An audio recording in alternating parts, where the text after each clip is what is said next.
Olá pessoal, damos início então a um novo episódio, né? Um novo episódio do podcast da Rafus Press. Dessa vez dedicado a um tema que eu acho considero instigante no momento histórico que vivemos. O tema de hoje, na verdade, seria lanternas mágicas, que é algo que me fascina bastante.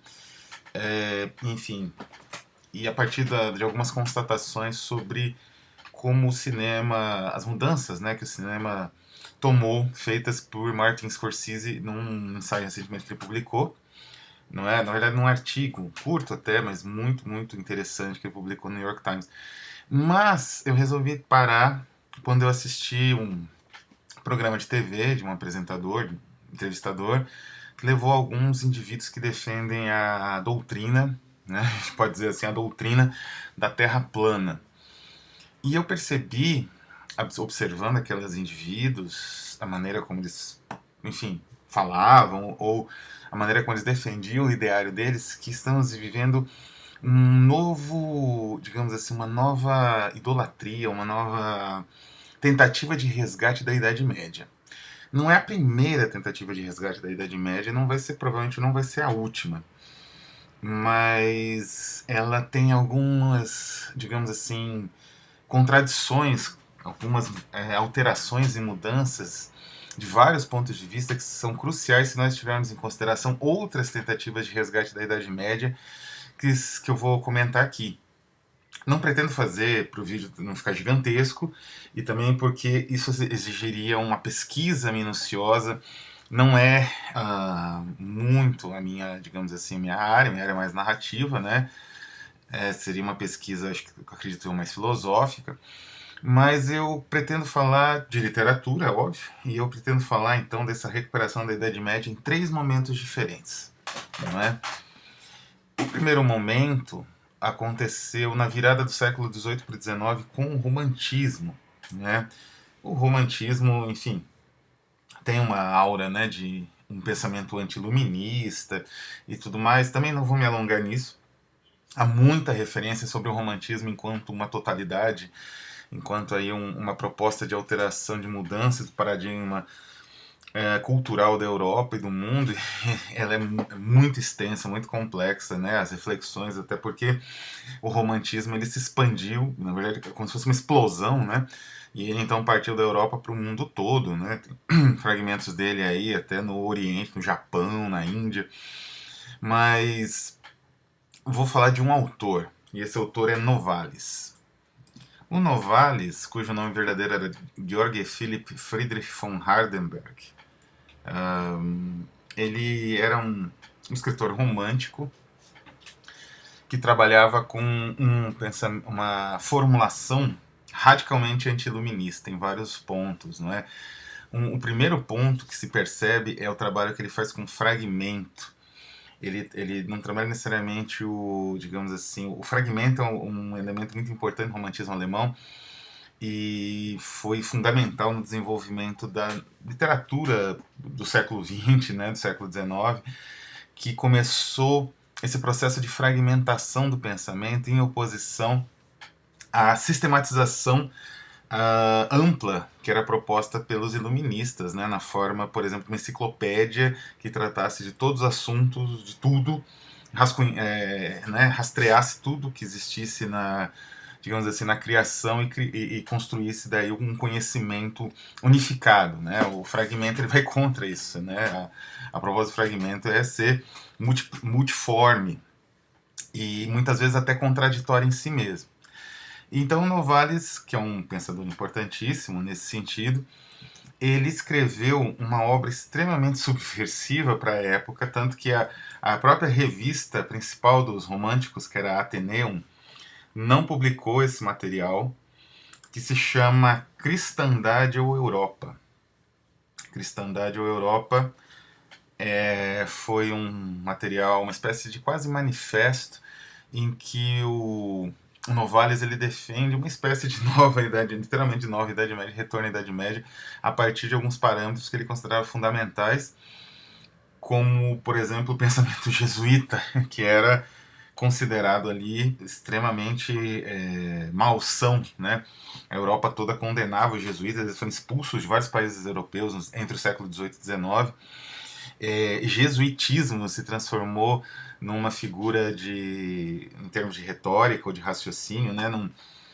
De argumentação, numa figura, digamos assim, mentirosa, né? Num uso hipócrita de certas convenções para você poder atingir um fim moralista. Então, o jesuísmo entende-se a polêmica, porque que os amigos, né, Schlegel e outros companheiros do Novalis não quiseram publicar esse material nas revistas da época, por conta então dessa adesão do Novalis à religião católica, vamos dizer assim, a mística, pelo menos católica, e inclusive com trechos bastante polêmicos, né? Ele faz uma defesa do processo contra Galileu, que de certa forma é uma defesa da própria Inquisição, né? Então, mas como eu falei, o pensamento do Novalis ele se movia não em sistemas, em sistemas fechados, mas numa complexidade de fragmentos. E esses fragmentos, como também mencionei, eles muitas vezes eram autocontraditórios, não é? E eram deliberadamente feitos assim, porque a ideia era evitar essa sistematização universal, essa redução universal do conhecimento, que era, digamos assim, ao menos na visão romântica, era o que caracterizava o pensamento iluminista. E mais que isso, o Ernest Cassirer menciona muito bem que o Cristandade Europa ele é corajoso de certa forma porque ele defende um ideário universalista de uma Europa mais ou menos como é defendida hoje, né, pelos mais democratas, né, uma Europa sem fronteiras, uma Europa como um reino, não exatamente unificado, mas um reino de diferenças que conseguem conviver a partir de um ideário unificador, que no caso do Novalis é a questão do cristianismo medieval, do catolicismo romano, vamos dizer assim, mas ele nitidamente coloca isso como um processo utópico. O próprio Cassirer detecta isso, né, no mito do Estado. Então o Novalis, na verdade, ele está propondo uma utopia a partir de um sistema antimetafísico, pelo menos que combatia a metafísica da racionalidade pura, da racionalidade sistematizadora, né, dessa racionalidade, digamos assim, que resolveria todos os problemas postulados para a humanidade, propondo exatamente uma reunificação da Europa a partir de um outro princípio. Não é? Inclusive, no final, ele fala em uma espécie de nova Idade Média mesmo, não é? Porque aquela anterior era irrecuperável. Né? E nisso, nessa ideia de uma espécie de renovação social a partir de uma mudança do pensamento metafísico, porque esse pensamento, de certa forma, está na base, por exemplo, do nacionalismo, do autoritarismo, digamos assim, estatal, né, dos estados nacionais e tudo mais, esse princípio que o Novalis postula, ele está na base do nosso segundo, né, ponto de parada. Como eu falei, eu vou trabalhar com literatos, né, e que é a minha especialidade, em pontos, né, que tem uma distância aí de alguns séculos entre um e outro. Alguns séculos não, mas pelo menos algumas décadas. Mas são pontos importantes antes da gente chegar na barbárie que é esse novo medievalismo contemporâneo. O segundo ponto é o William Morris. Não é? William Morris foi ele foi várias coisas. Ele foi editor, restaurador, arquiteto, pintor, não é? E escritor. E o William Morris, ele trabalhava com uma ideia... Ele foi muito influenciado por Jerome Ruskin e Thomas Carlyle. Esses dois autores, por sua vez, influenciados pelo Novalis. Tanto Ruskin quanto Carlyle, eles eram filósofos, não é? Que defendiam uma revisão da Idade Média, assim, digamos assim, da estrutura de trabalho da Idade Média, não é? Por quê? Comparando essa estrutura de trabalho dos primeiros anos da Revolução Industrial, em que crianças trabalhavam limpando chaminés, mulheres trabalhavam 12, 14 horas e homens também, até mais, não é? Comparando com tudo isso, o sistema de trabalho urbano, digamos assim, nas vilas, né, dos vilões, na Idade Média parecia muito mais humano, porque você aprendia um ofício, né? Você começava como um discípulo de um mestre artesão, e você tinha um ofício que você aprendia aquilo como se fosse uma história passada para você, e você passava para outro, e enfim, era essa estrutura. E tanto Carlyle, mas mais o Ruskin, né, tentavam repensar a modernidade industrial inglesa a partir desse parâmetro que na concepção deles era muito mais humano. O William Morris herda esse pensamento e ele retoma a Idade Média literalmente em alguns momentos. A editora dele, a Kelmscott Press, ela publicava livros com uma forma, né? Ele retomava os incunábulos medievais usando as tecnologias disponíveis na época. Então criavam obras únicas, assim. E o foco também eram autores do período medieval renascentista, como Chaucer, não é? Embora ele tenha publicado também o Ruskin e ele mesmo. Mas todos esses livros nesse formato de incunábulo, embora não fosse um livro, mas parecesse muito, né? E o William Morris, ele publicou um romance utópico chamado News from Nowhere, ou Notícias de Lugar Nenhum, isso no final já do século XIX. E no News from Nowhere, ele apresenta um pouco esse ideário dele também de uma nova Idade Média, quer dizer, o trabalho industrial que resultava em poluição, em produtos de má qualidade, porque o produto industrial, já na época, ele tinha um problema muito grave em comparação com o artesanal. Hoje em dia, nossos produtos industriais têm um relativo controle de qualidade, uma relativa, digamos assim, tendência a, a produção, ao controle produtivo, né? O material produzido, ele é mais estável e ele é mais, digamos assim, durável, não é? Do que era no passado. No passado o foco não era, digamos assim, na qualidade ou no resultado final, tentando controlar, não é, as anomalias ou os erros de produção na base, evitando ao máximo possível que esses erros de produção se refletissem no produto final. Isso só ocorreu depois da montagem de linhas de produção com o Henry Ford, já no século XX, não é? De outras propostas de linha de produção, né? No século XIX ou XVIII, né?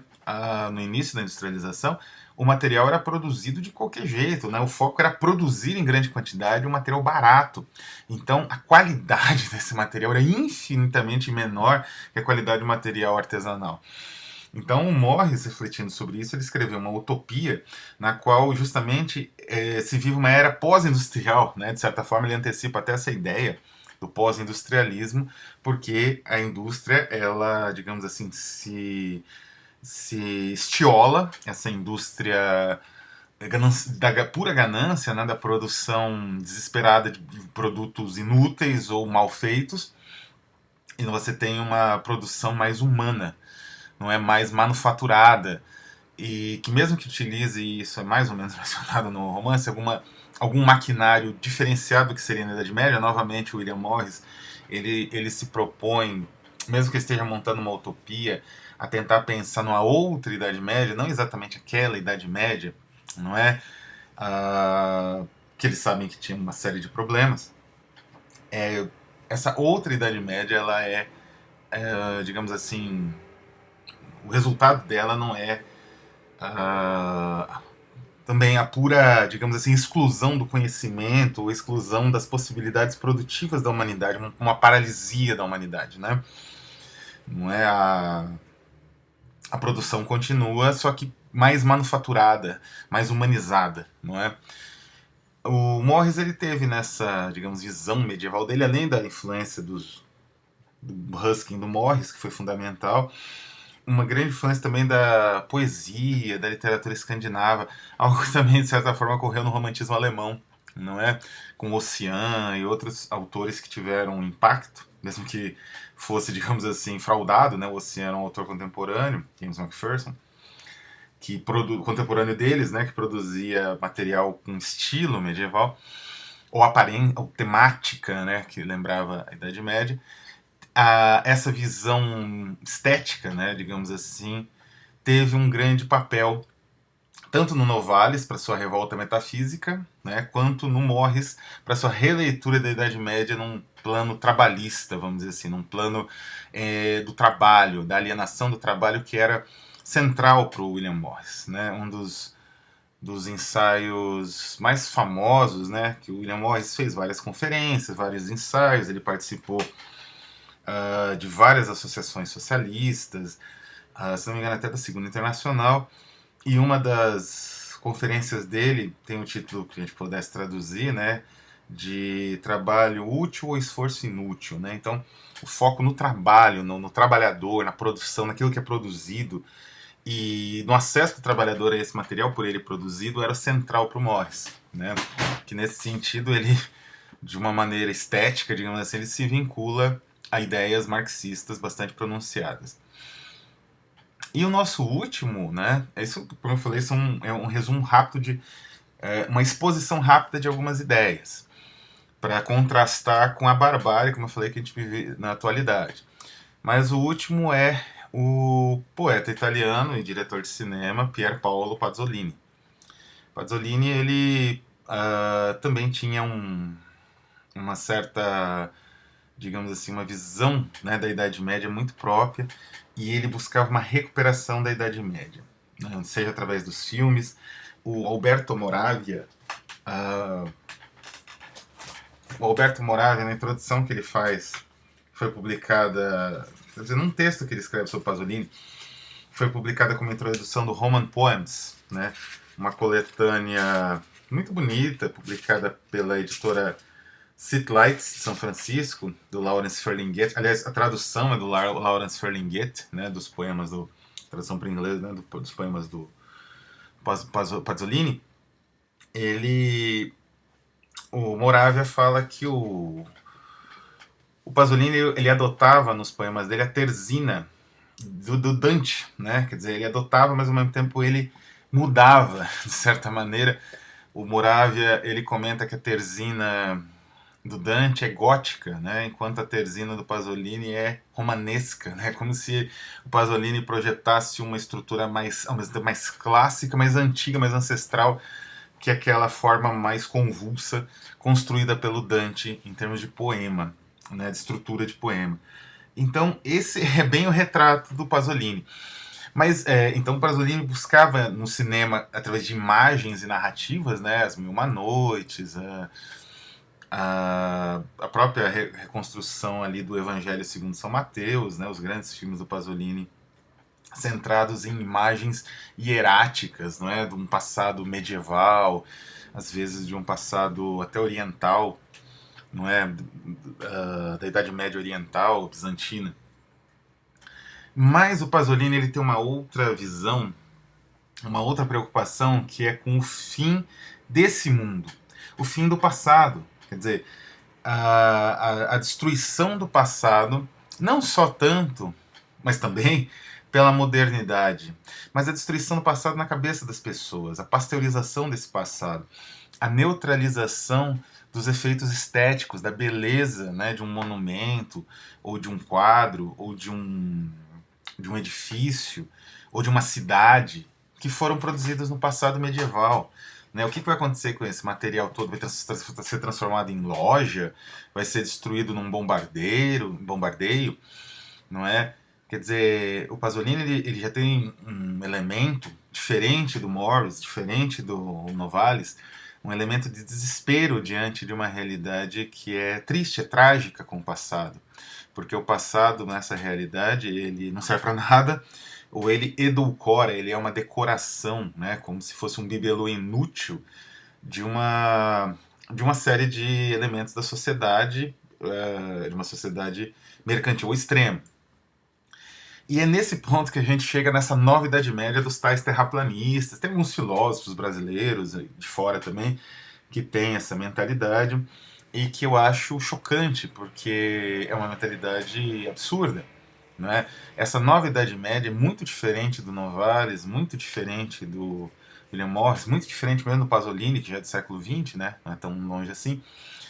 O Novalis, como a gente viu, ele tinha uma visão metafísica, né? Ele tentava construir uma nova metafísica com bastante revolta, digamos assim, bastante polêmica, para contrapor a uma metafísica mais nacionalista, de poderes centralizados, de estados todo-poderosos, de príncipes e reis que mandam e desmandam em seus domínios isolados do resto, de uma continuidade europeia, não é?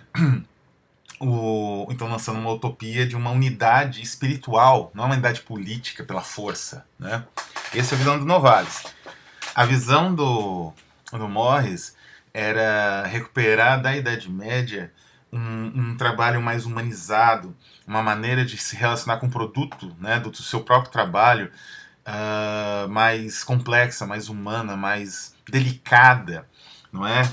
Quer dizer, não só essa massa de produtos inúteis e muitos mal feitos que são lançados no mercado, mas algo mais complexo e delicado, né? Algo mais que tem um certo valor estético. E esse valor estético faz com que aquilo dure, não seja dispensável, não seja descartável.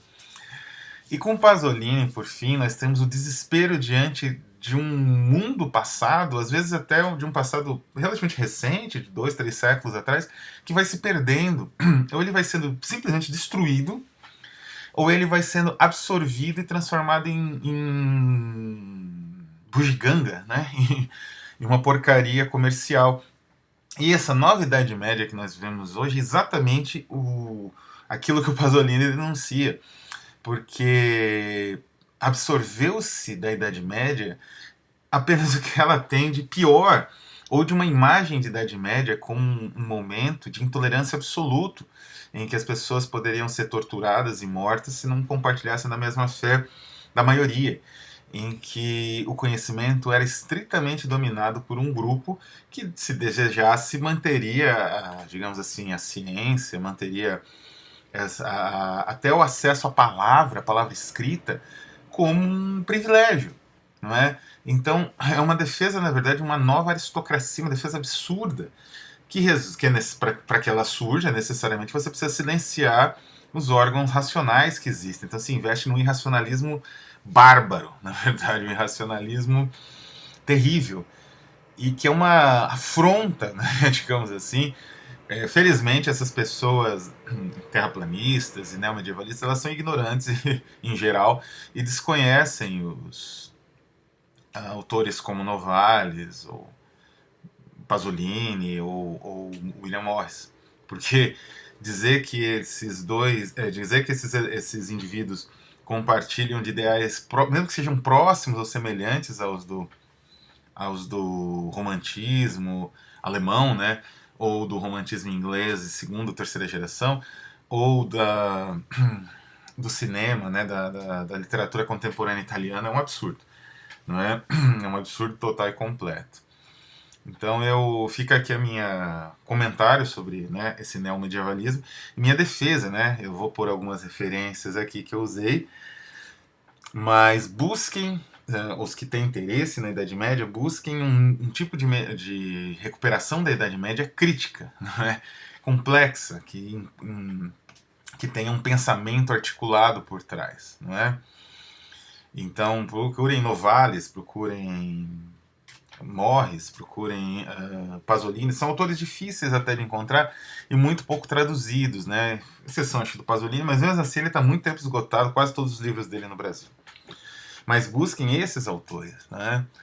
Eu faço aqui então 2 recomendações só para finalizar o nosso podcast. Uma recomendação é justamente de Novalis. A editora Sebo Clepsidra vai lançar o Hinos da Noite, né? Uma tradução, acho que inédita no português, porque essa tradução no português do Brasil, existe uma tradução em Portugal, difícil acesso. E essa vai ser uma tradução inédita, com um grande apuro técnico, típico, né, da editora Sebo Clepsidra. E é uma tradução, então, de um material inédito, importantíssimo, e que dá bem essa ideia, né? Esse neomedievalismo do Novalis, ele atravessa várias obras, essa percepção antimetafísica, de uma metafísica excessivamente racionalista, iluminista já pré-positivista, aparece bastante, né, no Novalis. No Hinos da Noite, é uma das obras centrais dele, e aparece essa visão também. E o Novalis, como mencionei, ele vai influenciar Cassirer, vai influenciar Adorno, Horkheimer, uma série de pensadores de língua alemã e não só, que se revoltaram aí contra o positivismo que acabou sendo dominante no século XX. Então, esse projeto vale a pena, os preços são bem convidativos, né? Não é nada muito caro, e é um livro essencial. Então, é um projeto que vale a pena aí apoiar, das editoras independentes brasileiras cuja sobrevivência é cada vez mais difícil, né? Elas necessitam de apoio, necessitam realmente do leitor nesse momento. O leitor ele precisa militar a favor da editora independente, do pensamento independente no Brasil. A segunda recomendação que eu faço é do livro Todos os Corpos de Pasolini, do professor Luiz Nazário, publicado pela editora Perspectiva. É um livro que não é muito barato, infelizmente, e eu não sei se ele está tão disponível assim. Mas creio que deve existir em sebo, em algumas livrarias assim maiores, não com muita dificuldade, talvez até mesmo no site da própria Perspectiva, né? Foi editado pela Perspectiva. É um trabalho belíssimo sobre a vida do Pasolini e que cobre vários dos aspectos mencionados aqui, né? Um livro muito inspirador. Como eu falei, a obra do Pasolini no Brasil é muito esparsa, tem muita coisa traduzida muito tempo atrás e que nunca foi revisada a tradução, muita coisa se encontra em sebo, nem toda a tradução é tão boa. Então, um livro sobre o Pasolini, escrito por um pesquisador que visitou os arquivos, que tem contato pessoal com os herdeiros, né, da obra do Pasolini, eu acho que ou os secretários, né, que cuidam do arquivo Pasolini na Itália. Então, um contato com esse material é essencial, né? Então, o livro do professor Luiz Nazário supre digamos assim, essa a falta, né, no mercado brasileiro de mais material do Pasolini com tradução recente, revisão crítica, introdução sistemática, né, do pensamento dele, que é complexo também, como o do Novalis. Então vale a pena. Essas duas recomendações faço aqui. Infelizmente o William Morris ainda é mais difícil. Eu não conheço nenhuma obra dele assim traduzida. Tem a Fundação Perseu Abramo traduziu News from Nowhere, vou colocar a referência. É uma tradução competente, mas não, enfim, a obra do Morris é muito complexa e precisava de mais elementos, talvez um livro como o do professor Luiz Nazário, só que sobre William Morris. Existe do Edward Thompson, historiador inglês famoso, né, renomado, mas não sei se foi traduzido para o português. Não é? Então é isso, eu vou ficando por aqui. Até o próximo podcast.